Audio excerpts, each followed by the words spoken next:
Welcome to Dweller of the Dark. We are wicked wizards demanding the resurrection of the yellowed and blackened bones of forgotten masters of horror, science fiction, fantasy, and beyond. Subscribe, comment, like, or I'll send the vampire Helen to rip your heart out. Writers, poets, songwriters, reach out to us if you want to be part of our growing pile of bones. Writing, ghostwriting services on Upwork and Fiverr. We've had a 98% successful completion rate for projects. Contact links below. Children of horror, legion of ghouls. The season of Halloween has arrived. Each night, we will present a tale, song, or poem in the ghoulish spirit of the season. Day 15, we proudly present E.F. Benson's The Terror by Night. Devilishly devoted to horror and Halloween. May your souls always be. The Terror by Night by E.F. Benson.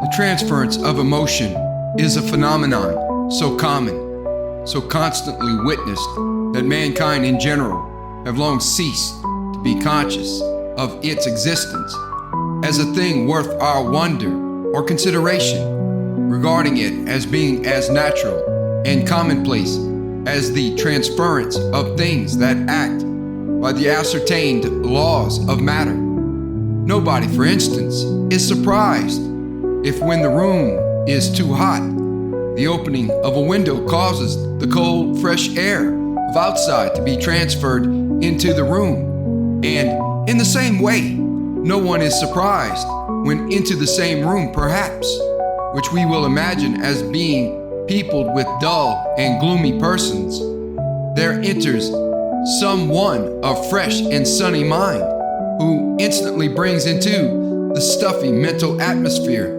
a change analogous to that of the opened windows.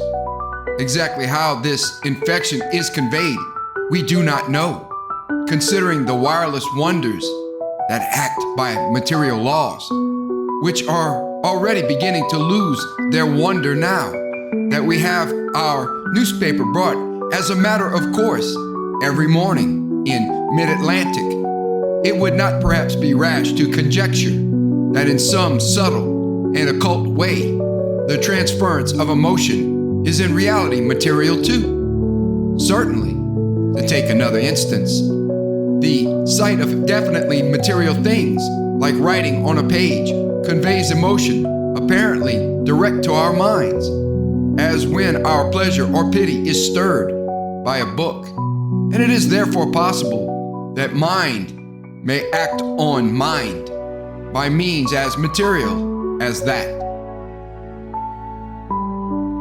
Occasionally, however, we come across phenomena which, though they may easily be as material as any of these things, are rarer and therefore more astounding.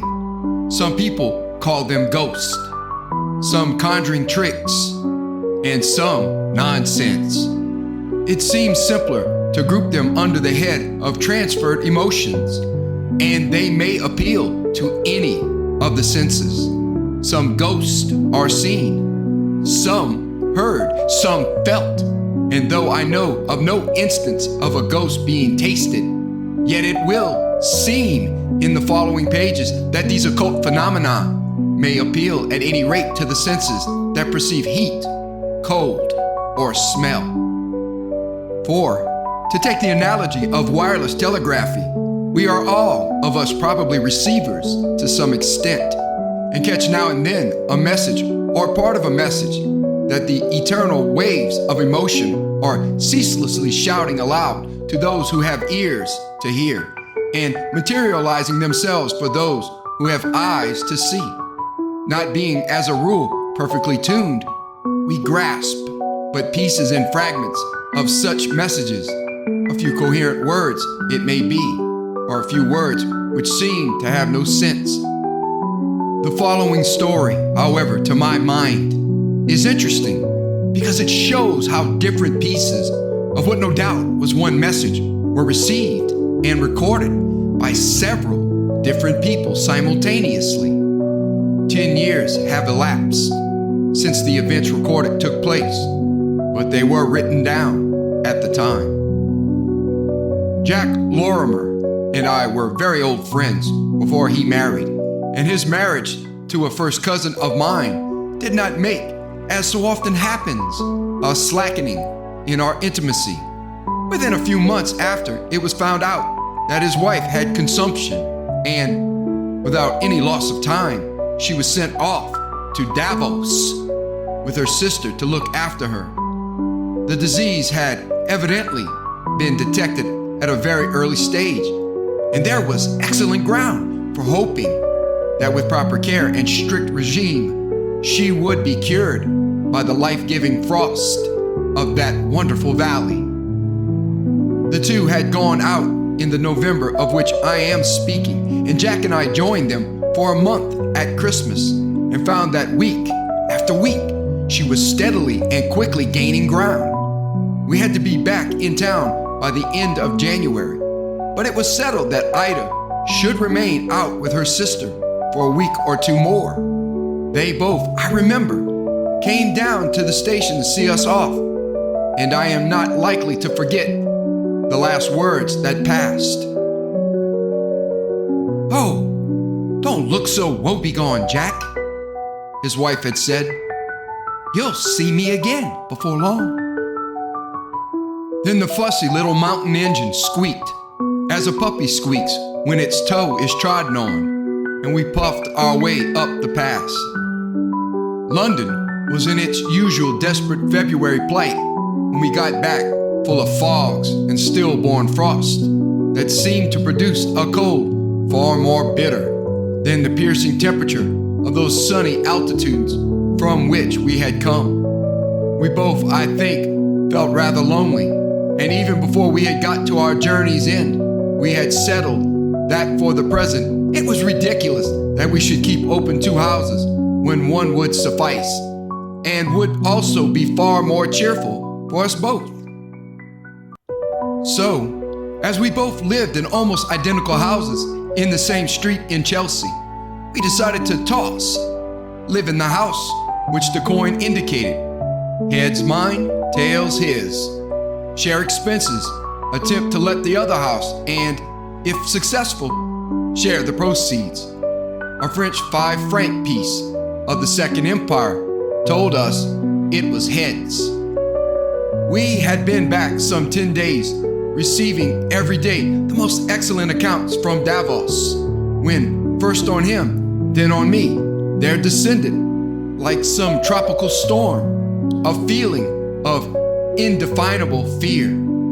Very possibly this sense of apprehension, for there is nothing in the world so virulently infectious, reached me through him.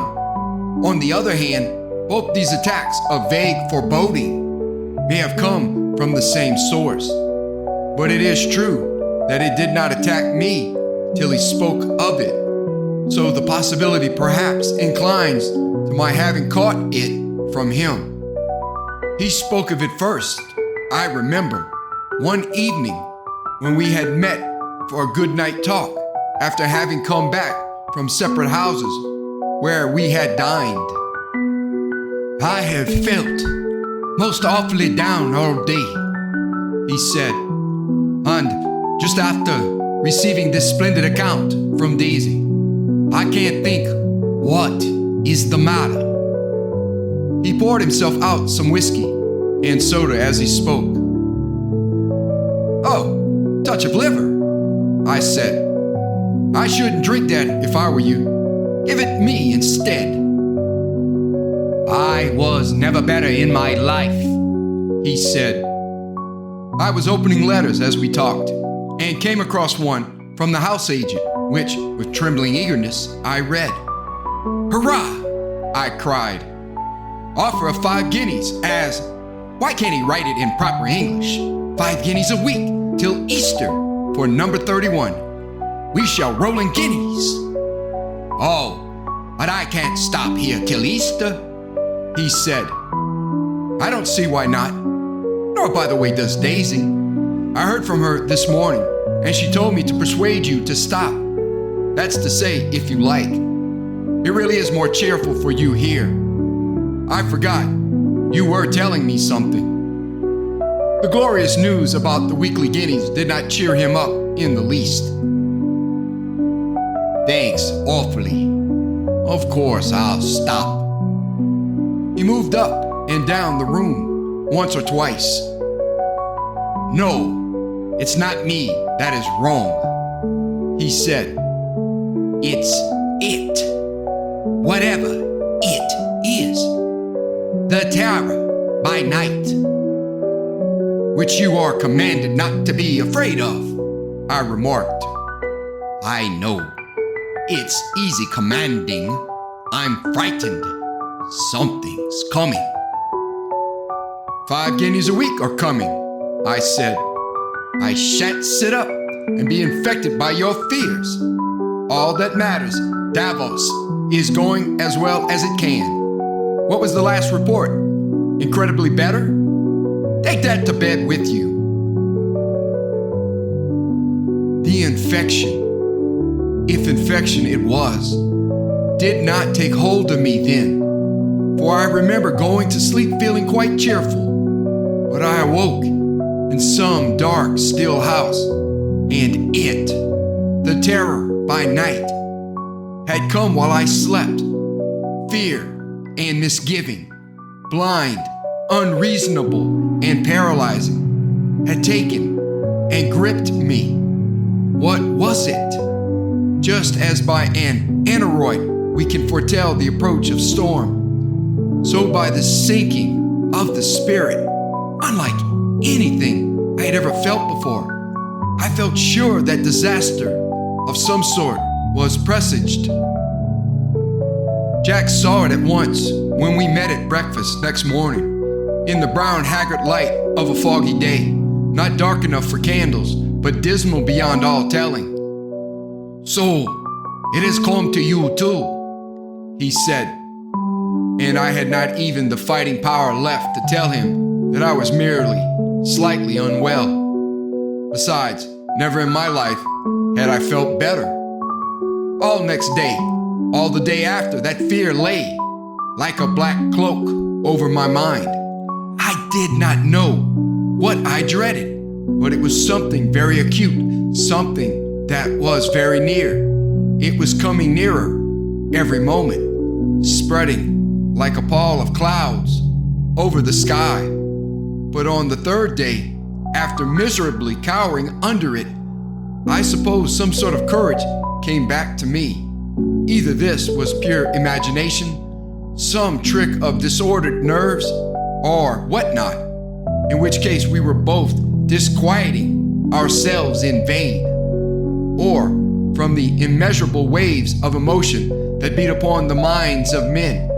Something within both of us had caught a current, a pressure. In either case, it was infinitely better to try, however ineffectively, to stand up against it.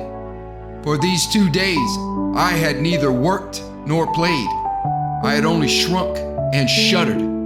I planned for myself a busy day, with diversion for us both in the evening.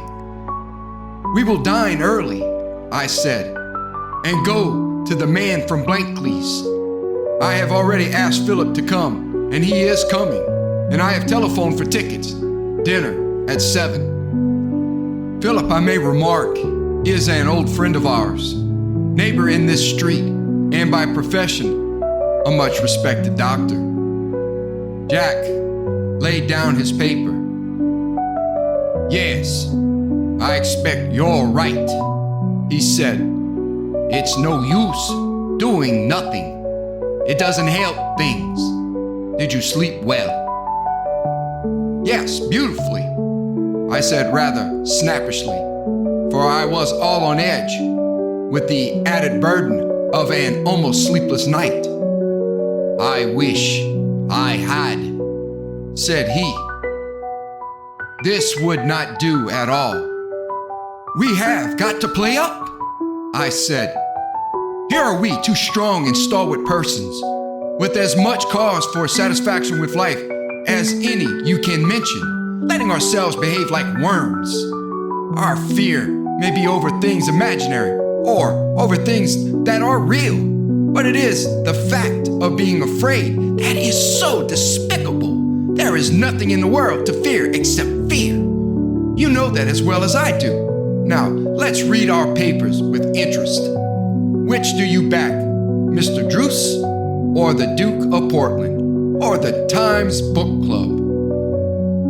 That day, therefore, passed very busily for me, and there were enough events moving in front of that black background, which I was conscious was there all the time, to enable me to keep my eyes away from it. And I was detained rather late at the office and had to drive back to Chelsea in order to be in time to dress for dinner instead of walking back as I had intended. Then the message, which for these 3 days had been twittering in our minds, the receivers just making them quiver and rattle, came through. I found Jack already dressed, since it was within a minute or two of 7 when I got in, and sitting in the drawing room. The day had been warm and muggy, but when I looked in on the way up to my room, it seemed to me to have grown suddenly and bitterly cold, not with the dampness of English frost, but with the clear and stinging exhilaration of such days as we had recently spent in Switzerland. Fire was laid in the grate, but not lit, and I went down on my knees on the hearth rug to light it. "Why, it's freezing in here," I said. "What donkey servants are! It never occurs to them that you want fires in cold weather and no fires in hot weather?" "Oh, for heaven's sake, don't light the fire," said he. "It's the warmest, muggiest evening I ever remember." I stared at him in astonishment. My hands were shaking with the cold. He saw this. "Why, you are shivering," he said. "Have you caught a chill? But as to the room being cold, let us look at the thermometer." There was one on the writing table. 65, he said. There was no disputing that, nor did I want to, for at that moment it suddenly struck us dimly and distantly that it was coming through. I felt it like some curious internal vibration. "Hot or cold, I must go and dress," I said, still shivering, but feeling as if I was breathing some rarefied, exhilarating air. I went up to my room. My clothes were already laid out, but by an oversight, no hot water had been brought up, and I rang for my man. He came up almost at once, but he looked scared, or, to my already startled senses, he appeared so. "What's the matter?" I said. "Nothing, sir," he said, and he could hardly articulate the words. "I thought you rang." "Yes, hot water. What's the matter?" He shifted from one foot to the other. "I thought I saw a lady on the stairs," he said, "coming up close behind me, and the front doorbell hadn't rung that I heard." "Where did you think you saw her?" I asked. "On the stairs. Then on the landing outside the drawing room door, sir," he said. "She stood there as if she didn't know whether to go in or not." One of the servants?" I said, but again I felt that it was coming through. "No, sir, it was none of the servants," he said. "Who was it then?" "Couldn't see distinctly, sir. It was dim light, but I thought it was Mrs. Lorimer."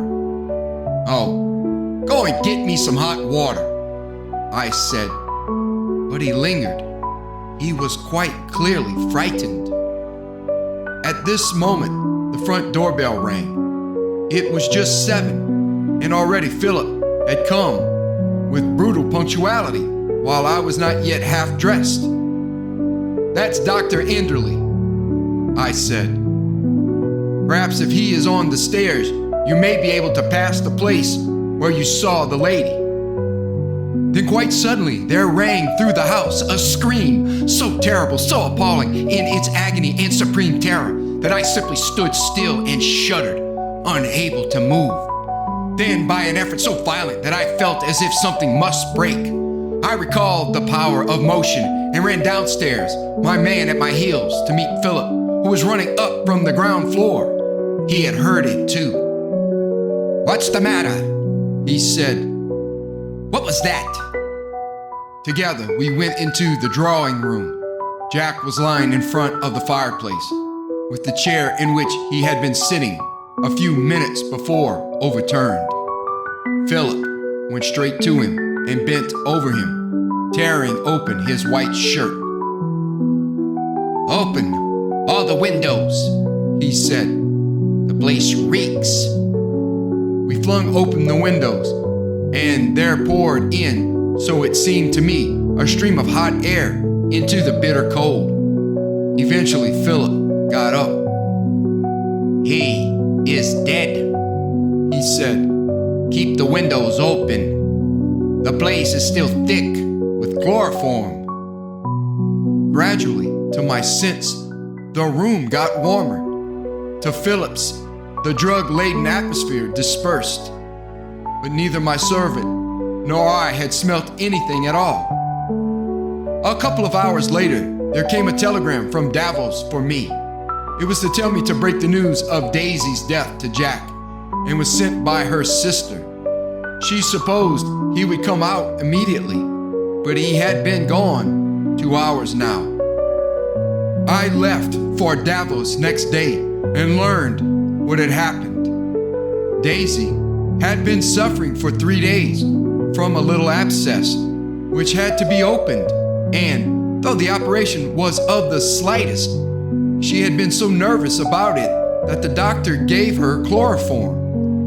She made a good recovery from the anesthetic, but an hour later had a sudden attack of syncope and had died that night at a few minutes before 8 by Central European time, corresponding to 7 in English time. She had insisted that Jack should be told nothing about this little operation till it was over, since the matter was quite unconnected with her general health, and she did not wish to cause him needless anxiety. And there, the story ends. To my servant, there came the sight of a woman outside the drawing room door, where Jack was, hesitating about her entrance at the moment when Daisy's soul hovered between the two worlds. To me, there came, "I do not think it is fanciful to suppose this," the keen, exhilarating cold of Davos. To Philip, there came the fumes of chloroform. And to Jack, I must suppose, came his wife. So he joined her.